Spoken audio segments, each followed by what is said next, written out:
Rayan Islamic studio Islamic مسائل اور دینی بیانات سے متعلق ویڈیوز روزانہ دیکھنے کے لیے ہماری چینل کو سبسکرائب کیجیے۔ جزاک اللہ خیرا۔ پرچہ جو ہے علماء کرام کی طرف سے ماشاءاللہ آیا ہے۔ رمضان مبارک کا مہینہ بس قریب ہے، اس کی کچھ ہدایت ہے۔ محترم دوستوں اور بزرگوں، حدیث شریف میں کہ چاند دیکھ کر روزہ رکھو اور چاند دیکھ کر عید کرو، یعنی افطار کرو۔ اس لیے 29 شعبان بروز پیر مغرب کے وقت چاند دیکھنے کا اہتمام کریں۔ اگر چاند دکھ جائے تو رمضان کا مہینہ شروع ہو جائے گا، ورنہ 30 دن شعبان کے پورے کیے جائیں۔ 29 شعبان کو چاند نظر نہ آنے کی صورت میں بعد والے دن یعنی 30 عیسوی کے چاند کی موٹائی کو دیکھ کر یہ کہنا کہ دوسرے رمضان کا چاند ہے، ایک روزہ ہم ایک روزہ کھا گئے، ایسے غلط افواہوں سے بچنا چاہیے، کیونکہ چاند کے حساب سے مہینہ 29 دن کا بھی ہوتا ہے اور 30 دن کا بھی ہوتا ہے۔ محترم دوستوں، رمضان کا مہینہ رحمتوں اور برکتوں سے بھرا ہوا ہوتا ہے۔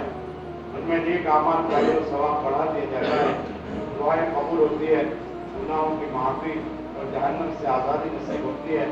رمضان مبارک میں نیک اعمال کی اور گناہوں سے بچنے کی توفیق ملتی ہے۔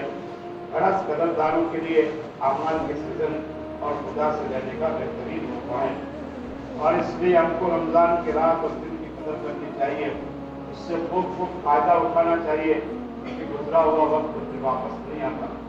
محترم حضرات، رمضان کا روزہ رکھنا امت کے بالغ مردوں اور عورتوں پر فرض ہے۔ روزہ کی وجہ سے گناہ معاف ہوتے ہیں اور جہنم سے بچاؤ ہوتا ہے۔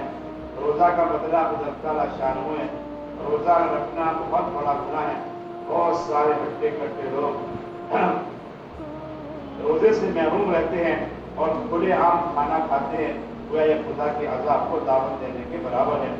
اور روزہ نہ رکھ کر کھلے عام کھانا کھانا یہ خدا کی زمین پر فساد مچانا ہے اور ایک قسم کی بغاوت ہے۔ لہٰذا ان کو روکنا چاہیے اور سختی کے ساتھ روکنا چاہیے۔ ایسے لوگوں کو اللہ کے عذاب سے ڈرنا چاہیے۔ اس رمضان مبارک کی تعلیم میں ان کے درمیان ہوٹلوں کو بند رکھنا چاہیے۔ رمضان مبارک کی تعظیم میں ان کے درمیان میں ہوٹلوں کو بند رکھنا چاہیے۔ ہاں، افطاری کے سامان وغیرہ کی تیاری کے غرض سے شام کے وقت کھولنے میں کوئی حرج نہیں ہے۔ محترم دوستو، رمضان کا مخصوص عمل تراویح ہے، اس میں ہماری بہت ضرورت ہوتی ہے۔ 20 رکعت تراویح ادا کرنا، 8 رکعت کی بات نہیں ہے بھائی، سب باتیں ہیں برابر ہے، لہٰذا 20 رکعت ہیں۔ اس میں قرآن شریف پڑھنا سننا یہ مستقل سنت ہے، اس لیے ہر ایک کو اپنے اپنے محلے کی مسجد میں تراویح کا اہتمام کرنا چاہیے۔ تراویح کے ذریعے سے رات کے کچھ حصے عبادت میں گزار کر رمضان کی راتوں کو قیمتی بنائیں۔ ادھر ادھر کی تفریح کھیل کود میں رات کے اوقات کو ضائع اور برباد نہ کریں۔ افسوس کی بات ہے کہ بہت سے نوجوان لڑکے اور لڑکیاں رات دیر تک جو ہے محلوں میں کھیلتے رہتے ہیں، شور شرابہ کرتے رہتے ہیں، اللہ کے مخلوق کو تکلیف دیتے ہیں۔ اگر ہمارے بچے ہیں، ہم پر فرض ہوتا ہے کہ ان بچوں اور بچیوں کو دے روکے اور اپنے گھروں میں ڈالیں۔ محترم حضرات، رمضان کے مہینے میں قرآن کی تلاوت کا اہتمام کریں۔ پڑھنا نہ جانتے ہو تو سننے کا اہتمام کریں۔ ماشاءاللہ ہمارے یہاں عصر کی نماز کے بعد ہمارے حضرت جو ہے قرآن کریم سناتے ہیں، اس میں ہم بیٹھے ہوئے سیکھنے کی کوشش کریں۔ نیز اللہ کے حضور میں گڑگڑا کر دعائیں مانگے، اپنے لیے اور گھر والوں کے لیے اور مسلمانوں کے لیے، دین اور ملت کی حفاظت اور ترقی کے لیے، اسلام اور مسلمانوں کے غلبہ اور قوت کے لیے، کیونکہ ماہ مبارک میں دعاؤں کی قبولیت کا حدیث میں ذکر آیا ہے۔ خاص کر افطار کے وقت کی دعائیں قبول ہوتی ہے۔ رمضان مبارک میں مسجدوں اور محلوں میں لڑائی سے بچیں۔ مسجدوں کی صفائی کا خوب خیال رکھیں، ادھر پھوٹتے ہیں ادھر پھوٹتے ہیں، بلغم وغیرہ نکالتے ہیں، پھر نالی میں ڈالتے تو تھوڑا پانی ڈالو، سامنے بہت ساری مورتیاں ہیں، وہاں ایسا کیسی حرکت کرنی چاہیے۔ ابھی بھی کچھ لوگ جو ہے پان مسالہ کھا کرتے ہیں، تھوڑا سا پانی ڈالتے ہیں، بلکہ بہت سے لوگ ڈالتے بھی نہیں ہیں، یہ بھی اچھی چیز نہیں ہے۔ مسجد کی صفائی کا بہت خیال رکھیں، ادھر ادھر نہ تھوکے، کیونکہ ہماری تھوک ہے نا مسجد کی دیواروں پر گرتی ہے، مسجد کی دیواروں پر گرتی ہے۔ یہ راستہ ہمارا ایسا ہے کہ آدمی تھوک میں جائے گا سیدھا کعبے کی طرف اس کا رخ ہوگا، یہ بھی جو ہے اچھی چیز نہیں ہے۔ لہٰذا جو ہے مسجد کے باہر جا کر جو ہے اپنی گندگی کو باہر نکالے، مسجد کی صفائی کا خیال رکھیں، سونے کا ماحول نہ بنائیں۔ مساجد عبادت کے لیے ہے،